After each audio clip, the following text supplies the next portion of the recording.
Fenômeno de capilaridade. Bem, gente, a capilaridade é a elevação da água entre os interstícios de pequenas dimensões deixados pelas partículas sólidas.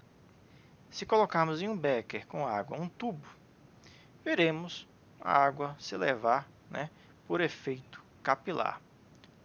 Como mostra aí, o vídeo ao lado. Nós temos aí algumas soluções. E aí nesse vídeo exemplifica mostrando esse efeito capilar em um pequeno tubo. O que é tensão superficial? Bem, antes de entendermos o efeito capilar, gente, e o que provoca esse efeito capilar, vamos analisar a tensão superficial primeiramente. A tensão superficial nada mais é do que um efeito físico que ocorre, na interface entre dois meios, fazendo com que a água tenha um comportamento em sua camada superficial, tenha um comportamento como se fosse uma membrana elástica. E tal tensão superficial, gente, faz com que, por exemplo, o lagarto basilisco, como vocês estão vendo aí pelo vídeo, possa correr, possa andar sobre as águas. Então, associando aí a velocidade e um leve peso, esse lagarto faz proveito desse comportamento superficial da água. Outro exemplo interessante para entendermos os efeitos da tensão superficial é o experimento realizado em 2012 na Estação Espacial Internacional. Na estação fizeram alguns experimentos, em gravidade zero. E aí, gente, o astronauta, como vocês podem ver pelo vídeo, ele umidificou um pano qualquer. E aí ele faz, ele torce esse pano de forma que a água percorra a toalha e chegue à sua mão, tendo um comportamento como se tivesse um gel aí na sua mão. Esse fantástico efeito que estamos visualizando, gente, acontece justamente por causa da tensão superficial e pela falta de gravidade. Entendido sobre o comportamento de membrana elástica da água, gente, vamos entender fisicamente como é que a água gera esse comportamento superficial. Então, sabemos que a água é uma molécula bipolar com um átomo de oxigênio e 2 de hidrogênio. E devido a esta bipolaridade, gente, que as moléculas da água agregam-se umas às outras por meio de ligações de hidrogênio. Isso sendo possível graças à atração que o átomo de hidrogênio, de uma molécula, exerce sobre os hidrogênios de outra molécula. Bem, se analisarmos a água no interior de um becker, veremos que as moléculas situadas no interior do líquido, gente, são atraídas para todas as direções. Então você tem aí uma distribuição de forças em todas as direções. Se você analisar, por exemplo, essa molécula aqui de água, você vai ter atração das moléculas de cima, de baixo, da direita, da esquerda, enfim. Todavia, as moléculas da superfície do líquido sofrem apenas atrações laterais e para baixo. Então você vai ter atrações das moléculas de baixo e lateralmente. Você não tem atração de nenhuma molécula aqui sobre essa superfície. Então, como resultado desse desbalanço de forças, temos moléculas superficiais mais próximas entre si, fazendo com que se comporte com uma membrana elástica. Então, gente, definimos esse conceito como coesão da água, gente, sendo a capacidade que a substância tem de permanecer unida, resistindo à separação. O que faz com que a água se porte como uma membrana é devido a essa coesão entre as moléculas. Então, como surge o efeito da capilaridade? Bem, se um tubo que está em contato com esse líquido for fino o suficiente, gente, a combinação da tensão superficial causada pela coesão entre moléculas do líquido e a adesão do líquido à superfície desse material faz subir por ele. Então, gente, você vai ter aqui entre a água e o vidro do tubo, atrações das moléculas de água com as moléculas do vidro. Então existem aí forças intermoleculares entre a água e o vidro, que é o que a gente chama de adesão. Logo, gente, a ascensão capilar ela vai ocorrer justamente porque a força de adesão água-vidro é superior à de coesão do líquido, fazendo com que este se eleve. Vamos entender o fenômeno matematicamente.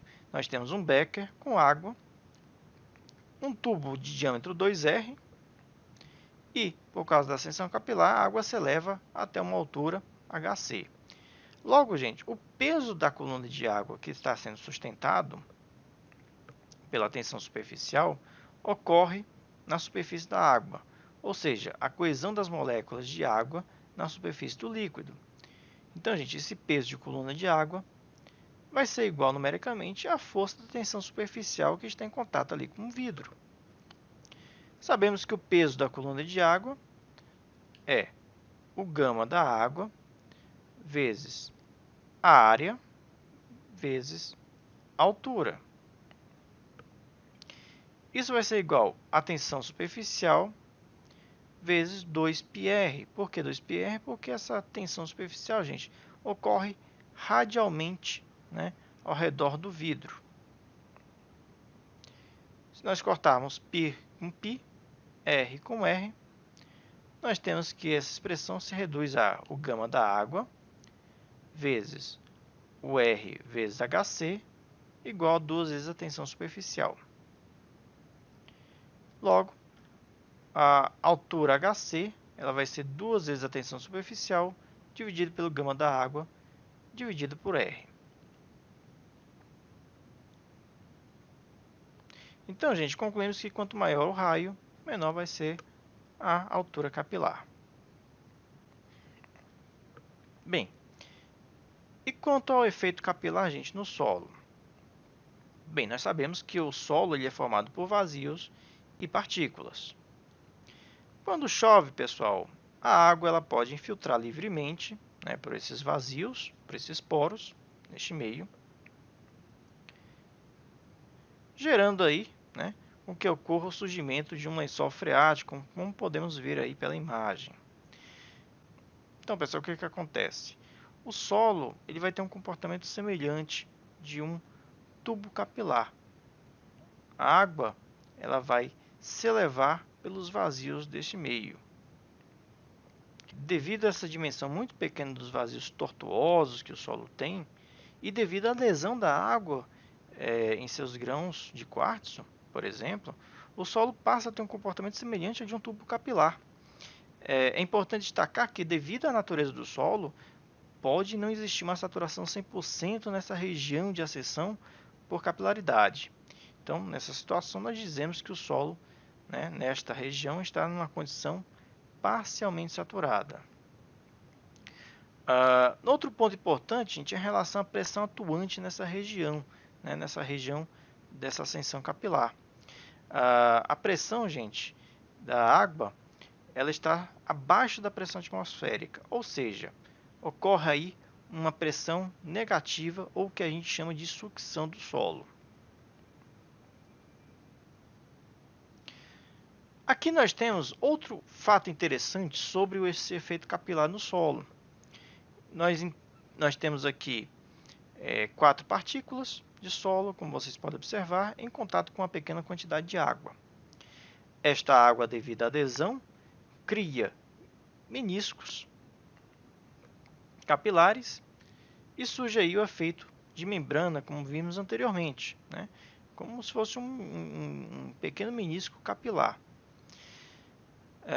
Aqui, gente, nós chamamos essa membrana de membrana contrátil. Então, devido a esses meniscos, surgem forças de contato resultante da tensão superficial. Uma vez que surge essa tensão superficial, nós vamos ter aí algumas forças resultantes, gente, aproximando essas partículas, né, entre si.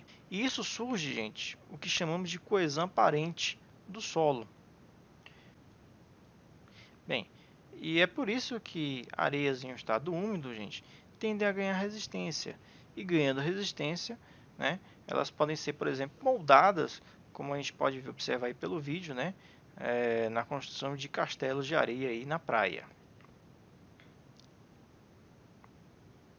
Este é outro vídeo bem interessante, onde esse senhor mostra, gente, as diferenças de resistência do solo, né, de uma areia, né, sobre diferentes situações, né, diferentes graus de umidade. Então, essa primeira amostra aí, a areia ela está completamente seca, como vocês podem observar. Já uma areia mais saturada, né, mais úmida, como vocês podem ver nessa segunda amostra, a umidade ela faz com que o solo ganhe resistência, né, que a areia tenha resistência, e por isso ele consegue se manter firme, né, como é mostrado no vídeo. Porém, essa resistência, gente, ela se perde completamente quando você satura esse solo. Então, vocês notem que ao agregar água aí ao solo, né, esse solo perde completamente essa resistência, né, essa coesão aparente, como nós vimos anteriormente. O cálculo da altura capilar num solo. Então, gente, nós vimos que a ascensão capilar no vidro se dá pela seguinte equação, né? Nós temos aqui que o HC ele vai ser 2 vezes a tensão superficial dividido pelo gama da água vezes o raio. Para o solo, gente, nós temos a fórmula de Hazen, que é muito semelhante, né, à fórmula anterior, onde HC ela vai ser aí em função de um coeficiente, né, um valor constante de C, dividido pelo índice de vazios e dividido pelo diâmetro efetivo. Então, gente, quanto menor o diâmetro do solo, né, ou quanto menor o índice de vazios do solo, maior vai ser a altura HC. Intuitivamente, isso aí é correto. Então, nós temos até aqui alguns dados, por exemplo, do Souza Pinto. Por exemplo, para pedregulhos, né, a ascensão capilar é de poucos centímetros. Para areias, de 1 a 2 metros. Silt, que é um pouco mais fina, de 3 a 4 metros. E para argila, gente, podem chegar até dezenas de metros aí, neste caso, né, uma vez que as argilas têm vazios, né, muito pequenos, com diâmetro, né, dessas partículas, o D10 dessas partículas também muito pequeno, enfim. Tensão efetiva e capilaridade. A relação geral, gente, entre tensão total, tensão efetiva e poropressão, ela é determinada pela seguinte expressão que nós vimos anteriormente, né? A tensão efetiva ela vai ser igual à tensão total menos a poropressão ou tensão neutra. Vamos considerar aqui o modelo de um solo qualquer, né, de um terreno qualquer, com o nível d'água, né, conforme vocês podem visualizar aí. Vimos que a tensão neutra, gente, ela cresce, né, conforme essa equação, né, a tensão neutra vai ser o gama da água vezes H, onde H aqui é essa profundidade que nós estamos analisando. Ok. Neste solo, gente, é possível, né, que aconteça aí uma ascensão capilar. E essa ascensão capilar, como nós vimos anteriormente, ela é submetida a uma pressão negativa, uma pressão abaixo da pressão atmosférica. Então, gente, nós temos aí a pressão de sucção atuante. Logo, a poropressão U em um ponto qualquer, né, dessa região, ela vai ser negativa. Então, U vai se dar aí por menos gama da água vezes H, onde H, né, é essa altura onde está sendo analisado aqui nessa região de ascensão capilar. Então, gente, a poropressão U em qualquer ponto totalmente saturado pela ascensão capilar é dado por U igual a menos gama da água vezes H.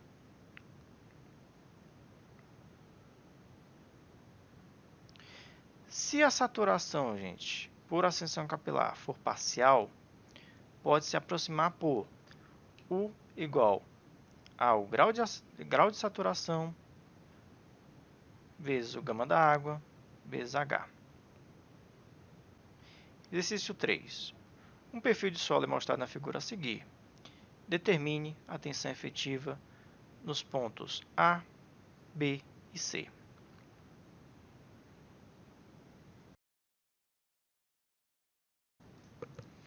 Então vamos começar a resolver aqui o nosso exercício. Nós temos aqui, né, um maciço de uma areia siltosa. E nós temos os nossos 3 pontos, gente, concentrados nessa área celtosa. Eu vou dividir em 2 regiões. Uma região em relação à nossa zona capilar, que tem saturação de 50%, e a outra, né, a região mais seca.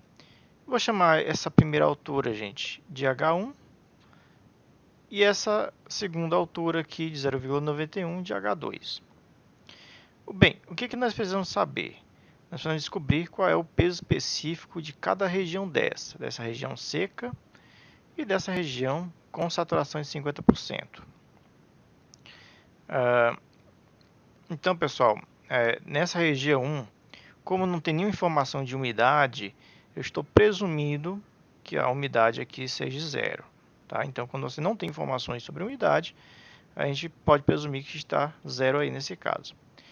Neste outro, pessoal, nós temos uma umidade que é diferente de zero, porque a saturação é de 50%. Então, eu preciso descobrir quanto é essa umidade para saber o peso específico desse solo.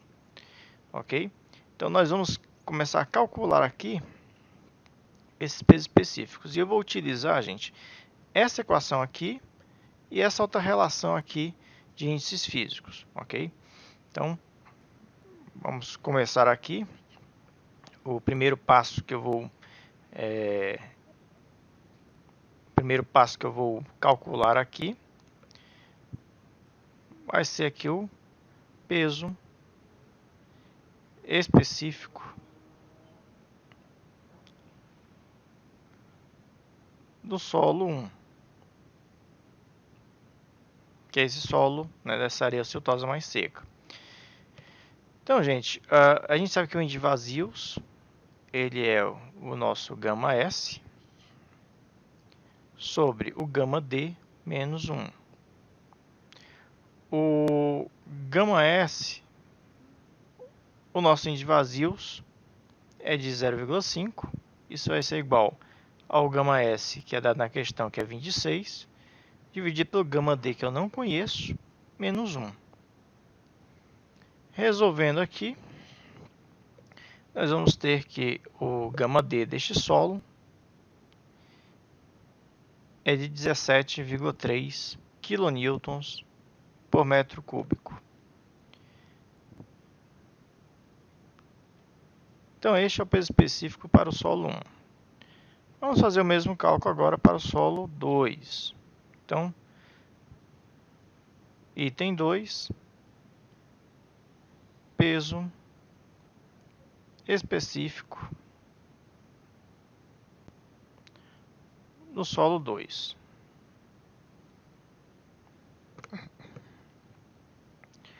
Então, gente, para isso eu vou utilizar a expressão da saturação, em que saturação ele vai ser o gama S, que multiplica a umidade, dividido pelo índice de vazios, que multiplica o gama da água. Então, gente, para essa zona capilar, né, que é o nosso solo 2, a saturação é de 50%. Então, 0,5 igual ao gama S, gente. O gama S é o mesmo. O solo é o único aí que é uma areia siltosa. Então, é de 26 aqui. A umidade dessa zona capilar, eu não sei. O índice de vazios também é o mesmo, já que estamos falando de um maciço único aqui, com a diferença apenas de umidade. Então, gente, a umidade aqui vai ser de 9,6%.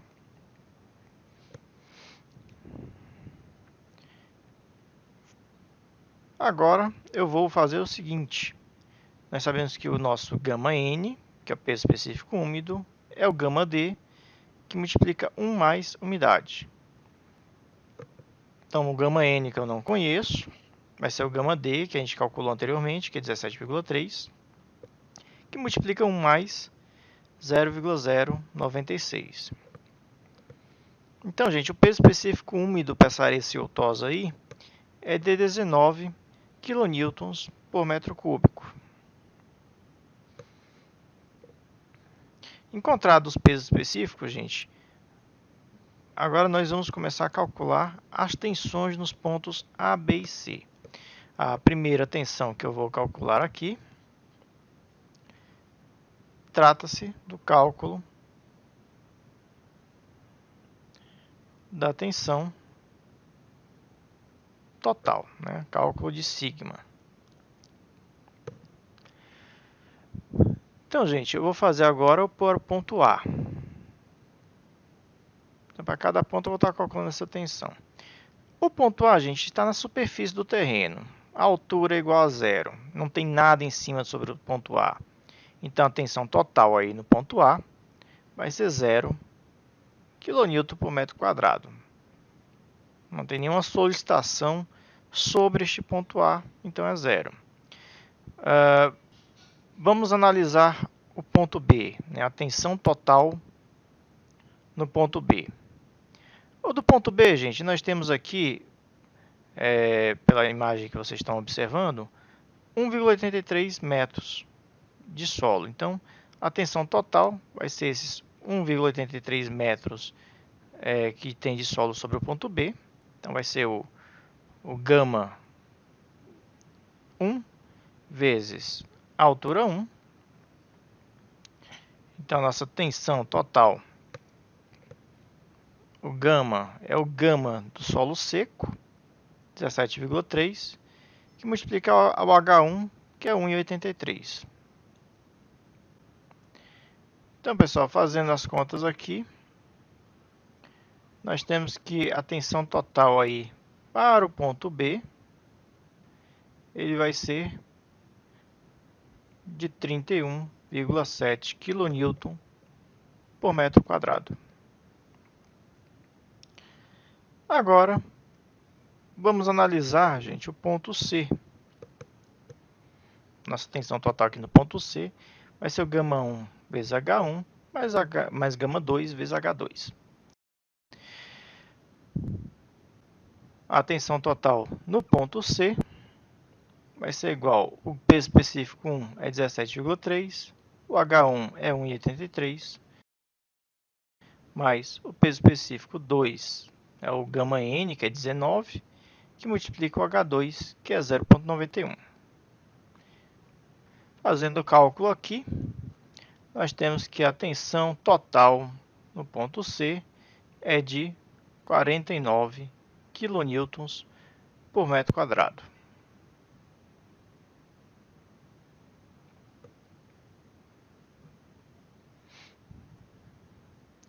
Bem, vamos agora analisar, gente, a tensão neutra, ou a poropressão ou pressão da água nesse solo. Então, vou colocar aqui cálculo de U.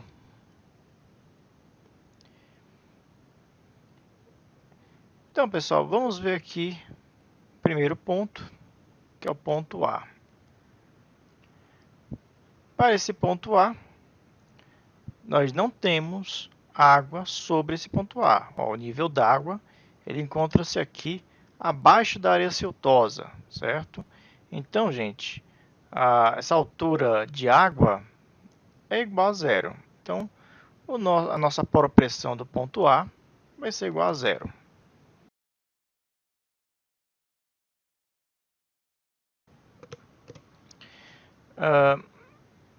O ponto B, gente. Sobre esse ponto B, vocês notem que ele está numa zona, né, num limite de transição de uma zona seca para uma zona com 50% de saturação. Certo? Então, pessoal, nós temos que analisar, quando você tem uma situação como essa, você tem que analisar a tensão neutra antes do ponto B, antes dessa zona capilar, e após a zona capilar, certo, gente? Então, nós vamos ter dois valores de tensão neutra neste ponto. Então, nesse exato ponto, antes da zona capilar, vai ter um valor, né? Já que o solo imediatamente antes está seco, a poropressão no ponto B aí, ele vai ser igual a zero. Se você analisar, gente, desse limite, dessa zona capilar, imediatamente após, né, abaixo, né, já entrando na zona capilar, ou seja, depois da zona capilar, a poropressão, gente, ela passa a ter um valor aí negativo, né? Então a poropressão na zona capilar é menos S vezes o gama da água vezes o HC, que é a altura capilar, né? Essa altura aqui, a altura capilar, que é igual ao H2. A nossa poropressão vai ser a saturação, que é de 50%, vezes 10, vezes 0,91. Então, a poropressão, gente, no ponto B, é de menos 4,6 kN por metro quadrado. Então, é uma pressão negativa nessa zona capilar aí, ok? Para o ponto C, pessoal, ele está bem no limite de transição, né, do nível freático. Então, se você analisar aqui como é que distribui a poropressão nesse nosso perfil, gente, do ponto C para cima é negativo e do ponto C para baixo é positivo. Então, exatamente no ponto C, pessoal, vai ser igual a zero.